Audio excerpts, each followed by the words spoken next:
My name is Philip Martin, and I'm the co-owner of Philip Martin Gallery here in Los Angeles with Portia Hine, and I hope you've had a chance to meet Portia either at the gallery or at the fairs.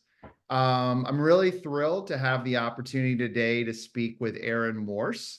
Aaron Morse's show is on view at the gallery now and will be on view through March, I think 9th, all the way through Freeze Week. And so if you're in Los Angeles or if you have thoughts or questions, come on by or send us an email anytime. Aaron, how are you doing today? I'm well, Philip. Thanks for having me. And I'm thanks delighted that you for, could make it. yeah, We're thanks thrilled for to having have me. your show, Sea and Land. This is the first exhibition that you've done with us, though, of course, we've done some online things and been in some group shows, and I've known your work for a long time. This is a piece that I've enjoyed owning for many, many years. Do you want to talk a little bit about the title of the show, Sea and Land, and how you came up with it, where it comes from? Sure. As I've mentioned a few times, a lot of titles and ideas for my work come out of books and old books in my collection. So I have an old 19th century natural history book called Sea and Land, and it has an interesting embossed cover with gold and silver ink and red ink on it. And that's where the title for the show comes from. The contents of the book are the most interesting parts are the old engravings of animals and natural history scenes in the old book. The writing is not of particular interest, but the pictures and the cover are. Well, you made a comment that the title of the show, that you like it because it's kind of understated, flat. Was that the word that you used?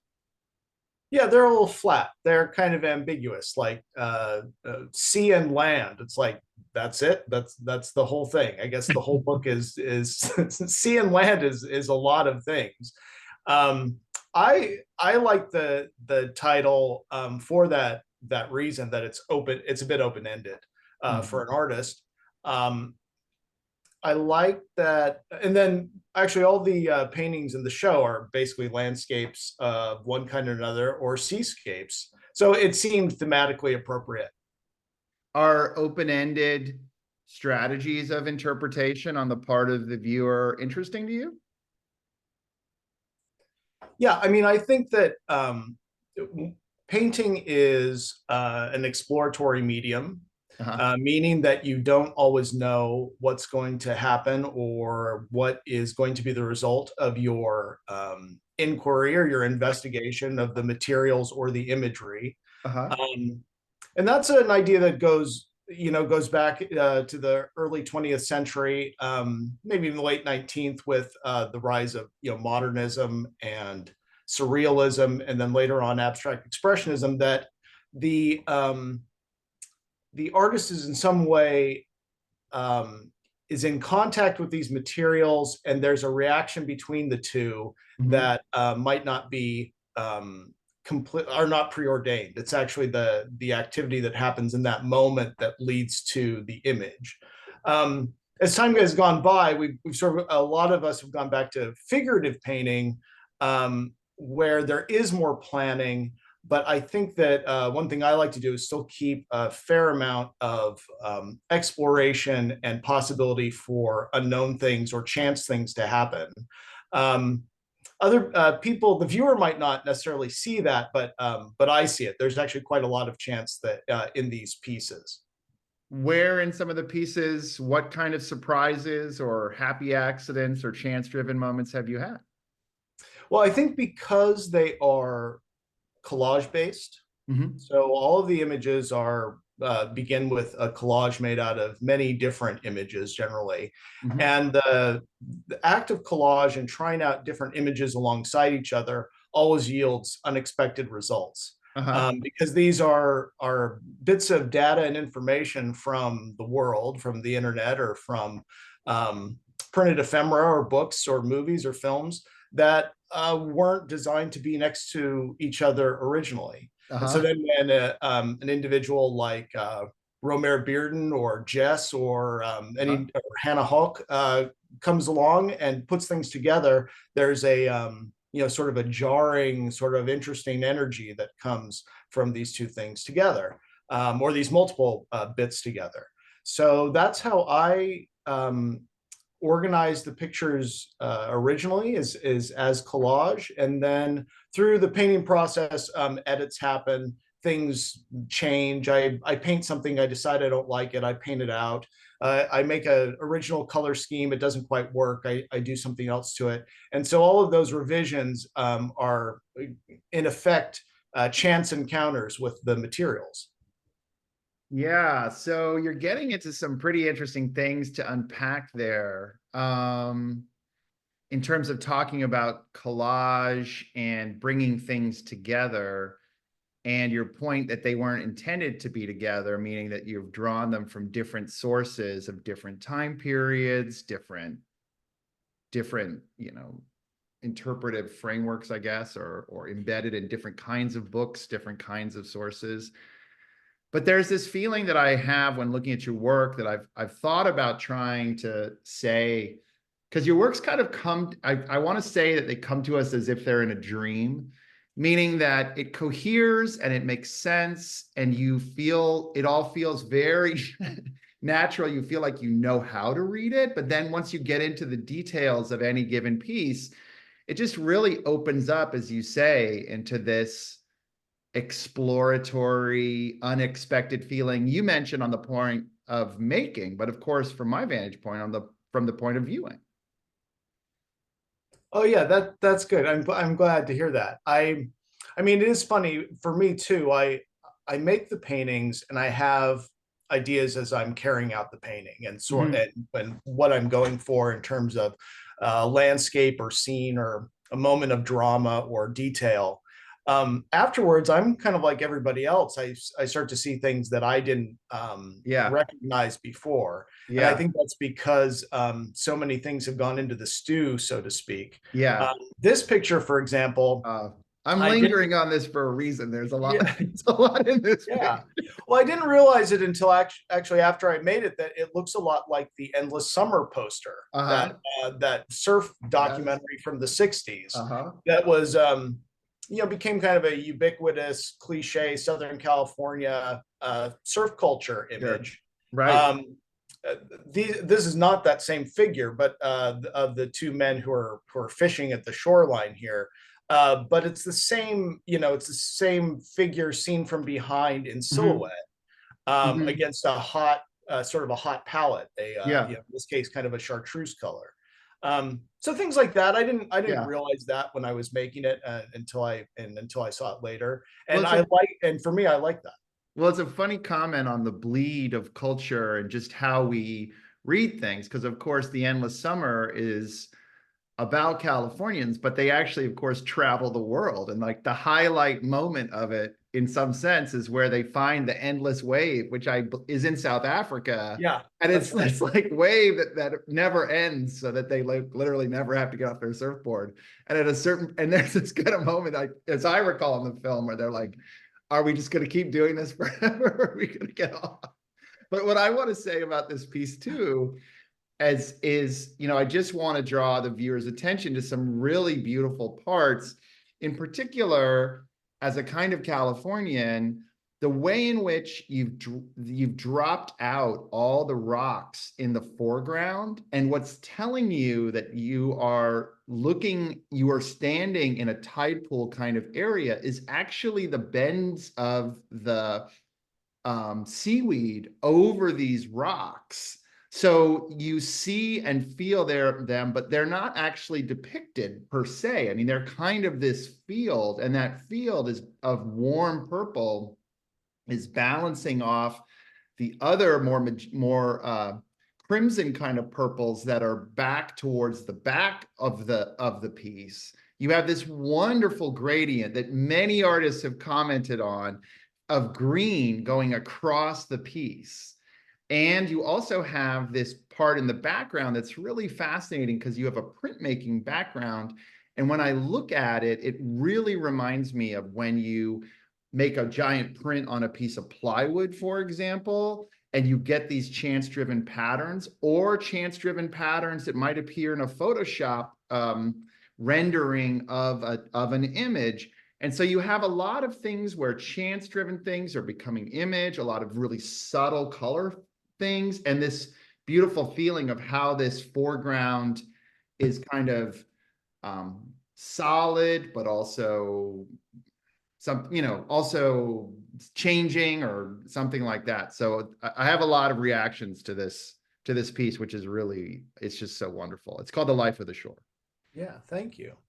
Well, I've from the time I was a kid, my mom is from Oregon, and we would go to the coast and go to tide pools. Yeah. And I was always fascinated by tide pools and how much detail was in them. One little, a 2-foot or a 4-foot pool has fish and starfish and mussels and barnacles and clams and little snails and hermit crabs and just all sorts of stuff in it.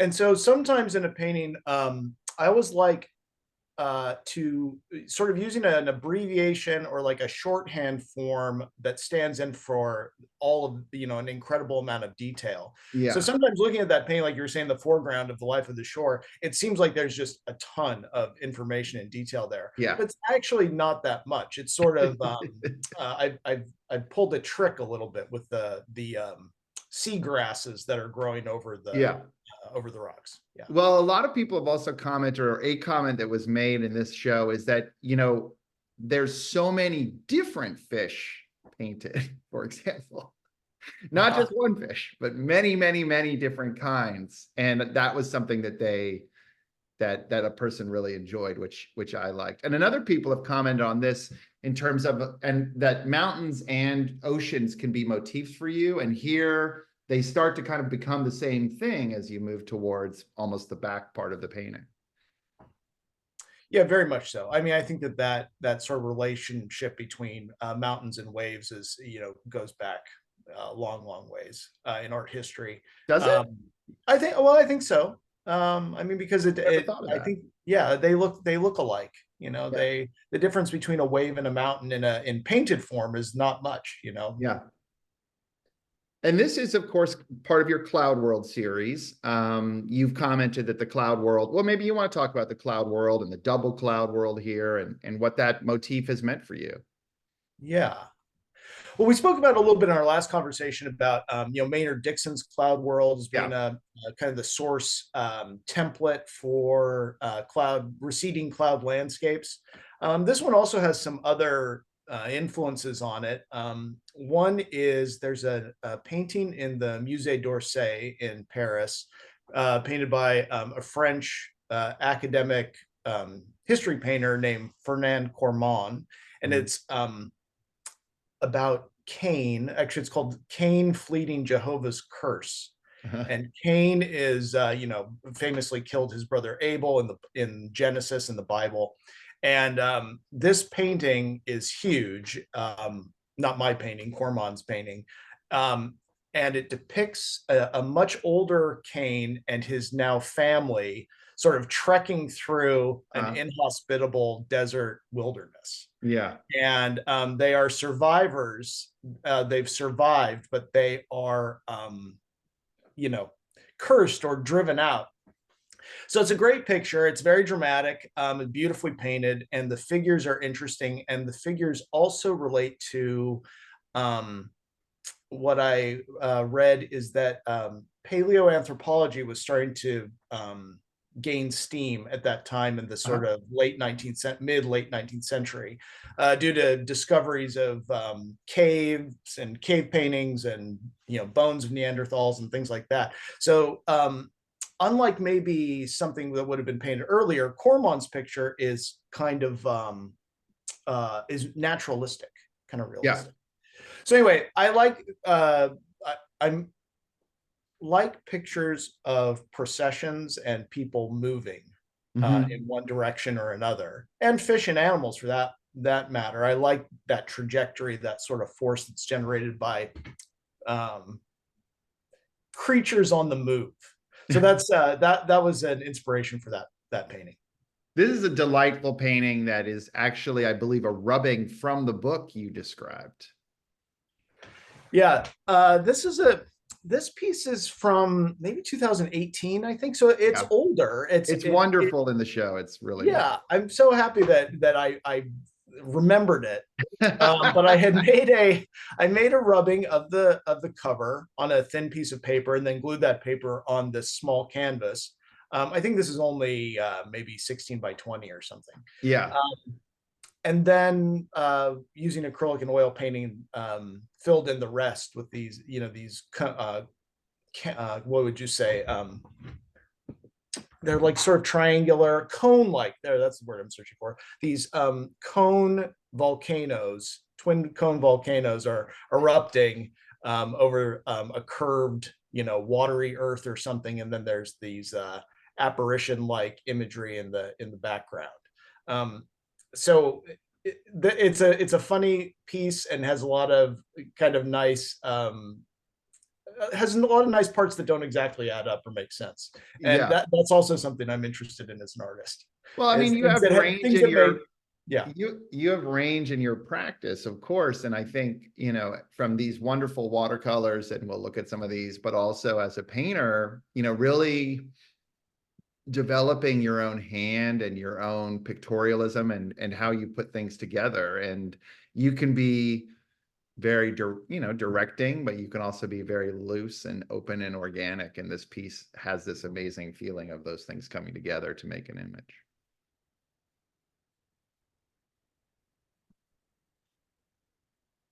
This piece is called Cloud World Broncos.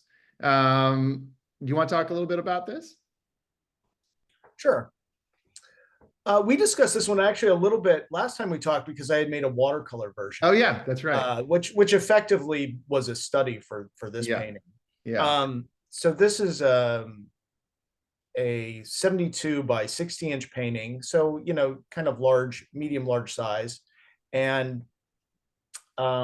with that addition to scale, I like the way that you can use texture in when things get larger, and you can sort of show off different aspects of what paint will do. But these are Postcard Cowboys, Right. Broncos from yesteryear. Mm-hmm. And I think I've inverted them and altered them in various ways, and they are dancing across this middens landscape of junk, of detritus from our culture and from different time periods. I think that there's automobile tires and tin cans and all manner of sort of junk, but there's also maybe some ancient artifacts in there too. So that relates a little bit to the the Prairie Fire vertical painting. Yep.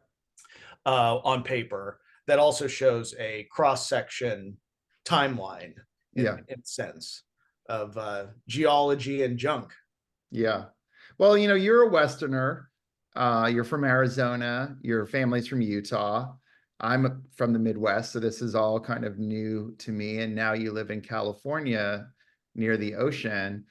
I mean, in looking at your work, I'm thinking, of course, about Mzee Cisse's show, which was about cowboys very specifically, and talked about, I did not know that 25% of cowboys were Black, and that the even word cowboy comes from, with the word boy, and it comes from a connection to the post-Civil War era and Black moving across the West. Of course, as you also to go around the West, the presence of Native peoples and the presence of this kind of very deep and diverse and rich history of varieties of people in this landscape, and that feeling that's in so much of your work with people in landscape and these interactions over human time and such. Very open-ended. I don't know if you have any reaction to any of that, but a wonderful point that I know that's very much on your mind. Yeah, the Western genre is fascinating. I mean, Yeah. it's sort of like our origin myths, and then really even starting in the 60s and 70s, late 60s, filmmakers started to do revisionist westerns, Mm-hmm. and we're starting to look at that differently. So and then you have later on, you have postmodern westerns and acid westerns. We think Jarmusch's Dead Man. Yeah. I think that there's been a lot of reinterpretation of the genre. Mhm. I think it's sort of it still has, I guess, potential. It's Yeah. amazing to me how much people are still interested in it. Yeah. I'm curious how much I'm still interested in it. Yeah. It's because I think that it's fecund, it's open ended. It can go a lot of different places. Well, it also kind of expresses this whole idea of the individual in nature. And, of course, you can look at that from the perspective of some kind of neo-romantic Caspar David Friedrich sublime a la Bierstadt or what have you. You can look at it through the lens of some kind of Italian spaghetti Western inherited existentialism, a la, say, Yeah. Jean-Paul Sartre. You can look at what contemporary young Black artist activists are doing in the medium now. You can look at what Native people are doing. I mean, this relationship of all of us as individuals, as living, breathing humans in a place is such a powerful experience. And then the connection to the kind of grandeur of nature and such is just it's this inflection point that I think is just really, yeah, just really fascinating. Yeah, I agree. I like the gray moral area of the Sure. revisionist Western that came up. And I think that that's you put your finger on something, which is that the Western genre, sort of like classic literature, from the ancient world. It's all about sort of ethics and tragedy and the mistakes that people make at their own hand, and um, what decisions are people going to make in this landscape. So it becomes there's a lot of metaphors in there for our own lives, even though Yeah. it's a fantastical space that was once real. The Old West was a time period. Yeah. So it's funny that it echoes to us even today. And of course, I mean, I think what's fascinating is that, here I am, I'm 51. In my own lived experience, I have a 15-year-old. He's listening to The Cure. It's like, what does that mean? That's the music that was kind of coming out just when I was that age. We see these themes and we see things changing. And so this interest that you've had, it's interesting. For example, you were just in the front page of the art section of the New York Times because one of your paintings is literally the poster image and what became the title image for a major show on climate change at the Blanton Museum. What if the sky was orange is sort of the title. And this piece kind of gets into it too. Um, any reaction to all kind of all of that? I was really excited that that painting was in the Blanton show, and that it sort of just it was rediscovered in a way. It had been in the collection for about 10 years. So that was really exciting, and I love when people find my work and want to use it for whatever investigations they're making. Mm-hmm. That's very encouraging. It means that there's something there Mm-hmm. that's useful. Yeah. So that was great.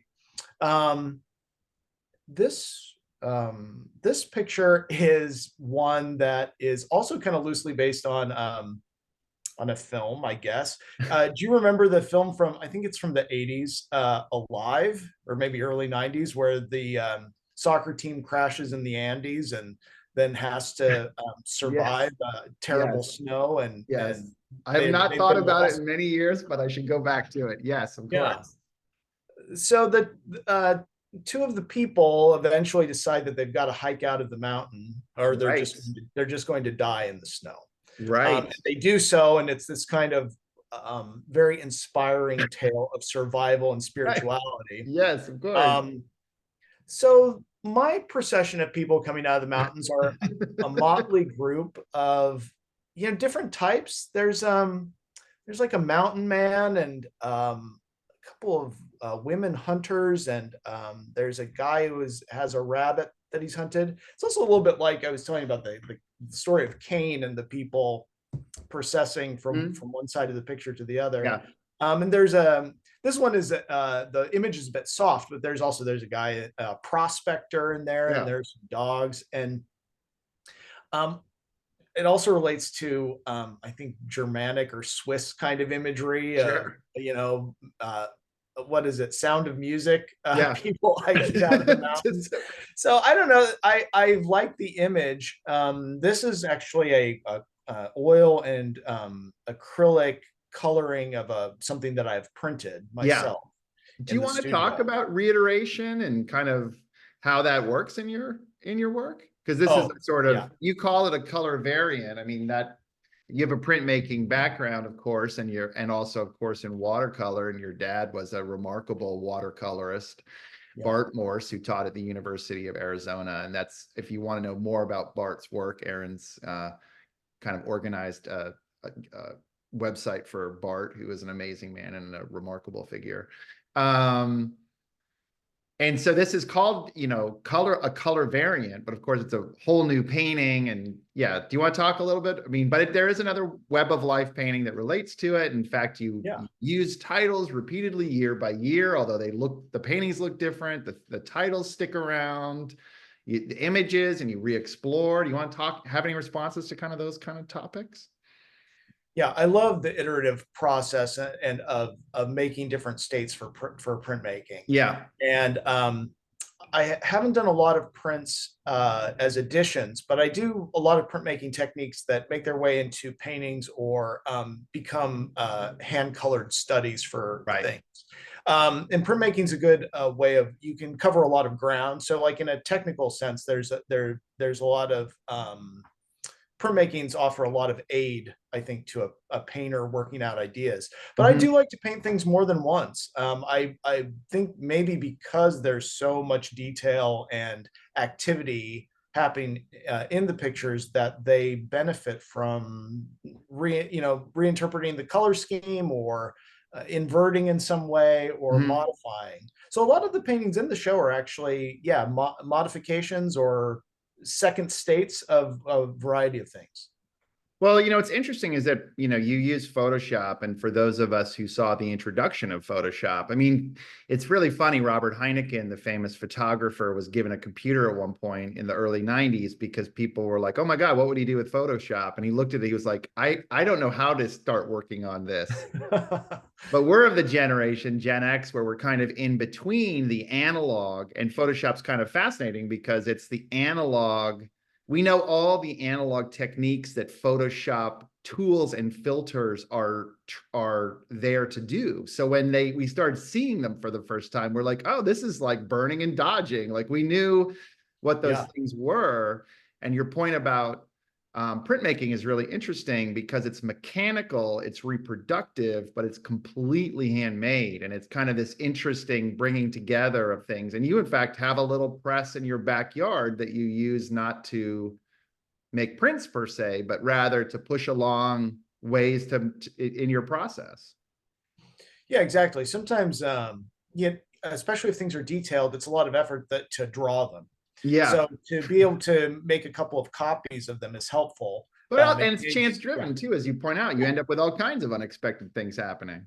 Yeah, I do. And I treat my prints or printing very painterly. I change the ink up and the size and all that stuff. Yeah. Well, we're getting towards, there's still many works in the show, so we can kind of keep moving through these, but we're getting towards the end of the conversation. Are there things that we haven't talked about that you might like to talk about?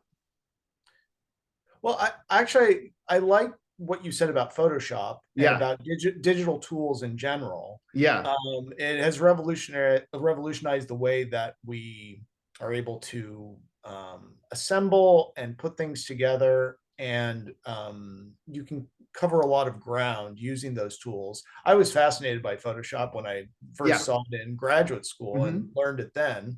And although I don't know if people can tell, but I mean, all of my pictures really are part of this digital world that we live in. Right. The phone and the internet, and really quick, instantaneous kind of collation and cross-referencing and organizing of data and pictures. All of these paintings are in some way similar to that. They all have digital tools in them somewhere, Mm-hmm. the use of them somewhere. Well, we're in this interesting place with, I think maybe it's because I'm particularly aware of it at the moment.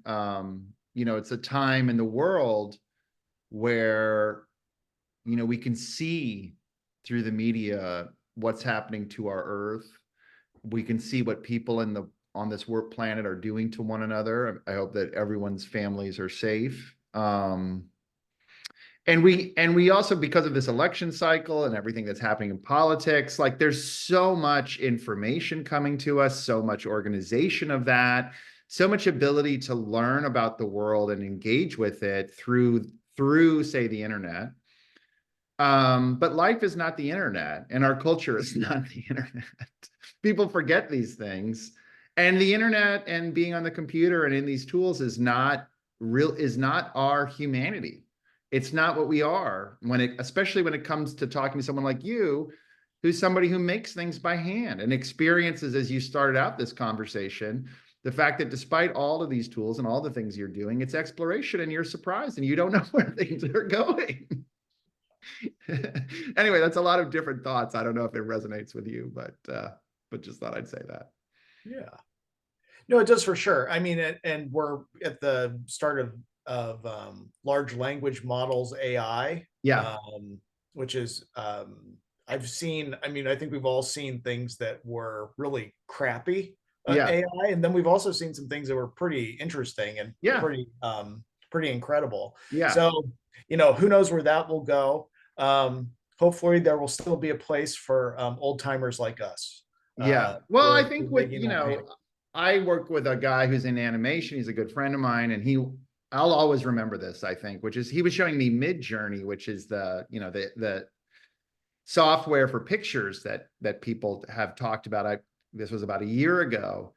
And he was saying that with all of his animators, and he's in Hollywood and they do major things, half the animators were like, we're going to lose our jobs. And the other half of the animators were like, we're going to do things we've never done before, and I think it's becoming very clear for people who are thinking about AI and what it really is that it's going to be like not being able to use a card catalog or not being able to use a searching library database. Like it's about how you have your conversation with your tools and how your humanity sort of fits into that place. This is another wonderful piece called Prairie Fire. The previous work also was called Prairie Fire. And this one, again, just has such beautiful, beautiful detail. I mean, it's really something, Aaron. It's really great. Oh, thanks, Philip. Yeah, I love the Prairie Fire image. And again, in our last conversation, we talked a little bit about, images from the 19th century of prairie fires. And, the metaphor is obviously sort of like a scorched earth. The earth is burning, the grass is on fire. But then also from fire comes regeneration. Some plants can't propagate without fire. So I think that it's something that can be seen in different ways. Well, it's a new reality that we're seeing. I mean, as Californians and as Arizona or wherever you are, I mean, we've been dealing with this these big fires coming through since at least 2017, 2015, well before that. But, with where my partner's parents live, I mean, this fire that burned through there in 2018, which is like a major, major natural disaster. It's shocking to see what it's done. It's also kind of incredible to see how the landscape has responded to that, and just to go through that whole process of seeing it and everything. And yeah, it's the earth is changing. It's true. Yeah. Well, Aaron, I really appreciate the opportunity to talk with you today. It's been really great. And is there any other things you might want to talk about that we haven't talked about, or time to go see the show? No, not necessarily. It's been really fun to do this show, and thanks to all the people who came out to the opening. It was really fun to catch up and see people. And that's what I like the most, actually, about having an art show is, well, seeing the paintings all together and then seeing the people that come out. Well, So our new location is really wonderful. If you're in town for Freeze, I hope you have a chance to stop by. If you live in LA, I hope you have a chance to stop by. We have a wonderful community that comes to the openings and come see the show. It's the busiest space that I've ever had. And it's just really fantastic, and it's a wonderful show. It's Aaron Morse, Sea and Land. If you have any questions, of course, just send me an email or let me know. Aaron, it's been amazing to have a conversation with you today. Thanks so much for taking the time to join me. you bet, Philip. Thank you. All right, talk to you later. Okay, bye.